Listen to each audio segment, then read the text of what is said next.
Hey guys, Etian here. Welcome to my YouTube channel, DJ E.T Beats of War comic book series, where I share with you reactions, information about my comic book, its progress, and other interesting things happening around the world.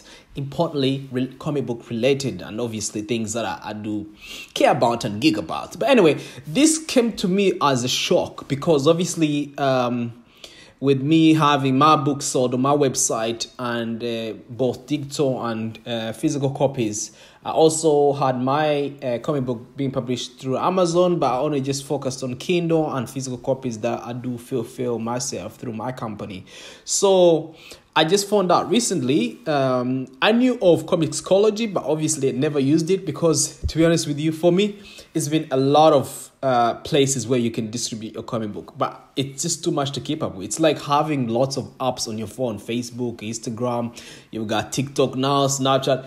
It's too much to keep up with. So I just kind of wanted to keep my comic book in places that I could control, certain shops online, mostly on my website, and other few online shops that I was able to communicate really well. And other online shops actually do only sell physical copies of my comic book, except on Amazon, where I put it on Kindle to try it and see.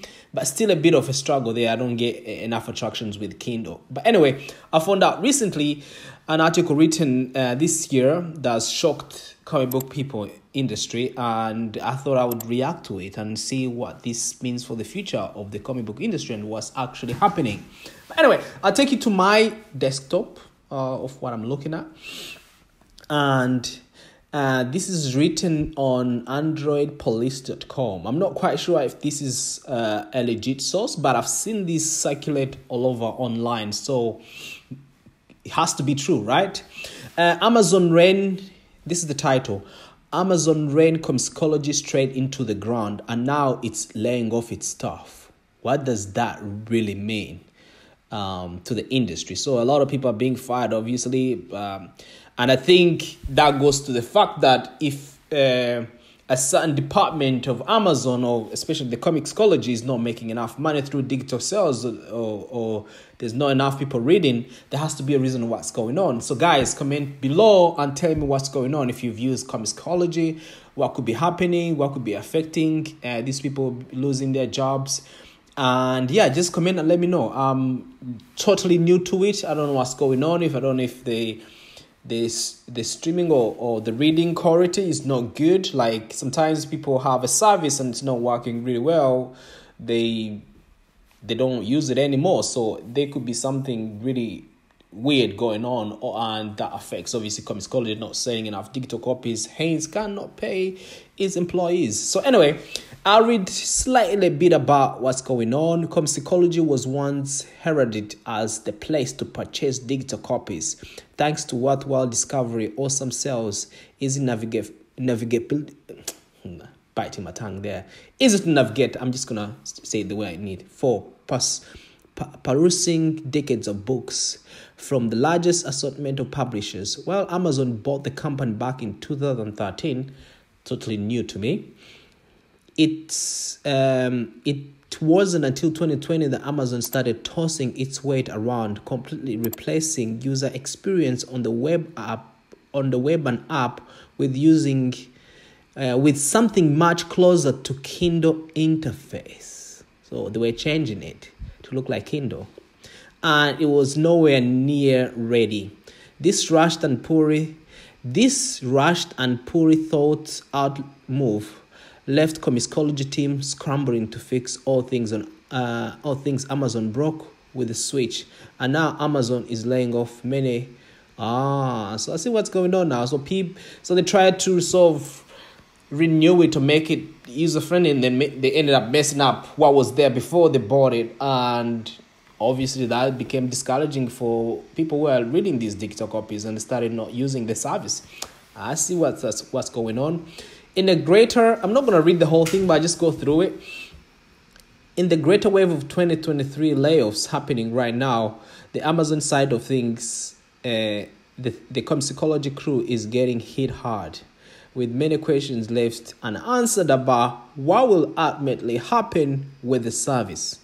As it stands, it's looking more and more like Amazon has killed the digital comic book industry in one move. And now it's doubling down with layoffs instead of making things right with its customers. Uh-oh. And I'm going to read this from one of the person that's kind of tweeted. I think this is a tweet. No, it's a Facebook post.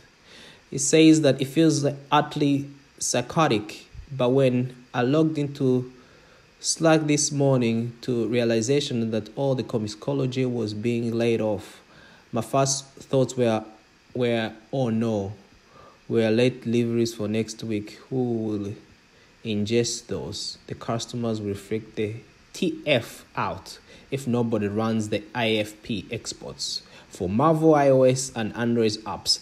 Like significantly before it occurred to me to wonder how will I live without health insurance. Oh, since someone is reacting to work in there. Oh, that's so sad. I keep reading the article. Comic book news site Bleeding Cool recently reported about about the series of Facebook posts and tweets from ComiXology employees. That's the one of employees, I suppose, discussing the current layoffs at the company. You can read the technical account manager post above, which mentions he's now part of the skeleton crew, one of the few left at ComiXology, which is not something that's good to hear about the service that is the last year ruined the libraries of its users. Hey guys, come to reading my comic books on my website. Just kidding. But yeah, I see what's going on here. Basically, everything that's made ComiXology was wiped out when Amazon moved to 4.0 release based on its own Kindle app. So they changed things around. This includes web experience, and as the store was moved to Amazon.com, which is missing an incredible amount of features that more than likely are now gone forever, despite promises things will be fixed now. Well, how would that happen if there's only a skeleton crew running the service? Oh, here's another tweet. I've never been shy about my experience at ComiXology, and I know that time I was a bit too candid about the reason I didn't leave before it was the people. Okay. Well, Twitter, social media is getting people talking about this. So much about what's going on. Okay, let's see. I'm not going to read all the way down. For now, it's heartbreaking to see ComiXology staff pay the price of Amazon's mistake. Anyone that reads comics could have told you the Kindle app stock site isn't even close to good enough to browse, buy, read the comic books, yet Amazon wanted to cut costs by moving single code base at the expense of the entire user database. And even I'm not going to read that and everything. Honestly, okay, I'm just going to comment on that. I'm not going to be reading the whole article thing. I've not always been a fan of digital reading, and I know a lot of people like this. You know, if you're like other parts of the world and you can access certain medium, a certain book, I guess this service would be good for you. But I'm not a big fan of opening Kindle or reading stuff digitally. I like to get to touch a book and feel the graphic novel, feel the comic book. So I'm not really a big fan of digital copies. I'll just say this straightforward. I'm not a big fan of digital copies. I'd rather have people buy physical copies and post them out to you and actually own the thing. You know, you feel like you own it. Just that being on your, when you have a digital copy somewhere on the cloud, saved on some app, or even app crashes and something like this happens, it affects a lot of people who've been reading, who've been spending a lot of money to pay for these services. So my honest opinion, I think just buy graphic novels, comic books, the ones, the physical copies that someone can send to you.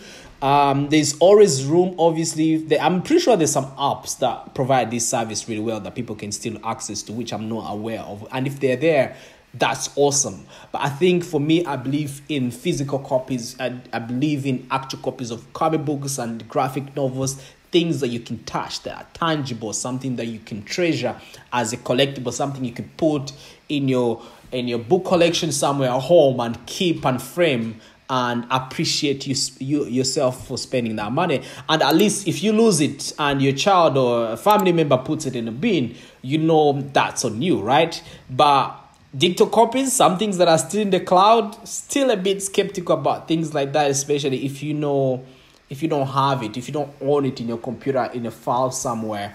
So it's so sad to see a lot of people who work in the comic book industry, especially at ComiXology, being laid off, especially during the inflation and the way the cost of living is at the moment.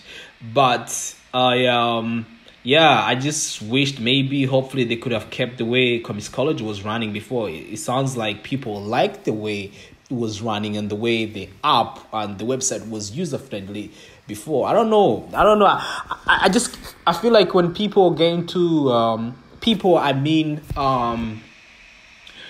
if you're not a comic book fan or creator or a writer and you're not part of this world or community and you get into trying to control a community of creatives who create these ideas, who create these stories, you don't get to appreciate it more than them, and obviously appreciate it, more like protecting it. So you've got a bunch of guys wearing suits trying to run a company. They're more focused on making money. They don't care about how user-friendly something is. They won't care about it. They won't care about your stories and treasuring these stories and the characters you've sort of collected over time. So I believe that we should keep physical copies alive. I feel sorry for what's happened here, but physical copies, get your comic books bought, have them sent to your house. Even if it takes a week, even if it takes a month, have it sent to yourself. And I know for sure that this is happening because obviously people are not buying these digital copies anymore. Like all these big publishers are kind of failing in a way. And I know for sure that the indie creators, indie comic book writers are winning. And this is time for you to keep supporting the indie creators. Let them send their copies to your house, post them out, pay some postage fees, and actually own these physical copies. I know this is happening and it's really sad, but I think it's about time. I feel like there's really positive stuff happening in indie community. Indie creators are doing some really cool stuff. I've been to Comic Cons and met a lot of creators who've got some amazing content, amazing graphic novels. The art is beautiful. And I feel like indie creators, they still have the passion. They're still creating and pay attention to the details of the story and what they're trying to give their customers. So yeah, guys, go out there and support indie creators. I'm a big fan of indie creators and what they're doing out there, because myself, I'm an indie creator and my comic book has been doing great. So yeah, I'm thankful for the supporters. And yeah, this is so sad. And I just think this is happening because there's no sales. And obviously they just want to control it. They didn't care about ComiXology before, But anyway, guys, go and care about indie creators and don't forget to subscribe.